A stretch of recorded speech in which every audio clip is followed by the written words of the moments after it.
don't know what's coming down the pipe.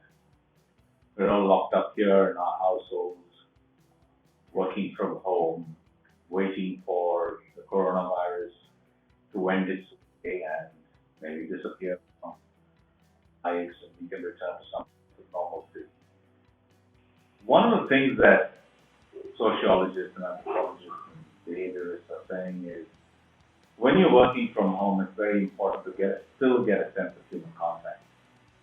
And to do that, when we're having these long Zoom calls or Microsoft Teams calls or Google Meet calls, online conferences and online meetings discussing matters of great import, we need to see other people's faces. And you will notice this for yourself when you're actually working from home. You probably have noticed that a lot of people don't have their cameras switched on. So all you hear is the voice. And behaviorists are saying it's very important for the human being to be able to see faces because we communicate by reading people's faces. We intuitively, subconsciously understand micro-expression, a raise of an eyebrow, a twitch of the lip, a smile, which may or may not be real, doesn't reach the eyes, the way you tilt your head to one side or look away for a second when you come back to the conversation. These are all signs that we read. It's not just the words, it's our physical being. Enough has been said about when a speaker gets up on stage and talks, how 95% of what is said is not remembered, but 95% of the body language of the speaker is communicated. Why do people, quote unquote, mask their identity? People will tell you that they have low bandwidth and therefore it's easier for them to sort of just be on audio. This could be true in some cases, for sure. But in most cases, it's not. On the one hand, behaviorists are saying if you did that, it's healthier for you and healthier for the other person, and it may reduce some of the stresses and obvious strains that are coming on people by working from home and talking to faceless voices. But there's another part to this. Before you go and learn a martial art, for example, you wear the traditional, I think it's pronounced gi, the robe with the belt.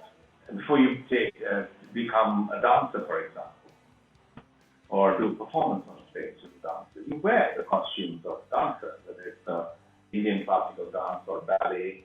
There's a particular costume you wear. Before you go to battle, you put on your armor, or you wear the uniform of a soldier. You get yourself dressed up for the occasion. Going to work was an occasion every day. So, there was a particular costume that you adopted. The costume was put on almost as if in wearing it, you assume a particular identity.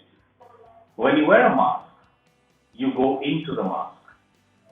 You don't get the mask to come to you. You go into the mask because when you go into the mask, you assume the mask and then you play that role.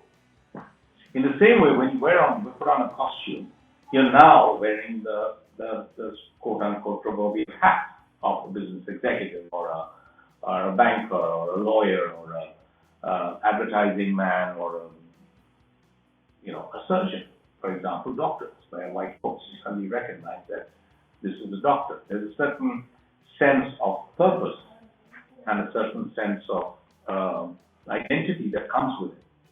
I think in the days to come, we will be working more from home. We will have distributed workspace, not just as in companies saying they're distributing their workspace. We ourselves will distribute our own workspace, sometimes from home, sometimes from office. But each day, I think there's a certain ritual that we may want to do for ourselves. Get ready.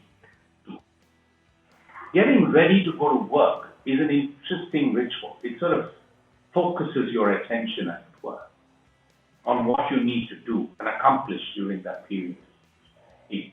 Very importantly, and you may say that this is not necessary all times, maybe so.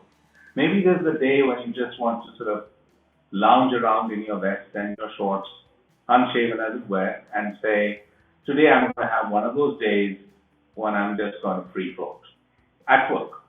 And that's what Friday dressing, for example, was about. Allowing you to be a little bit more relaxed because you were segueing into the weekend.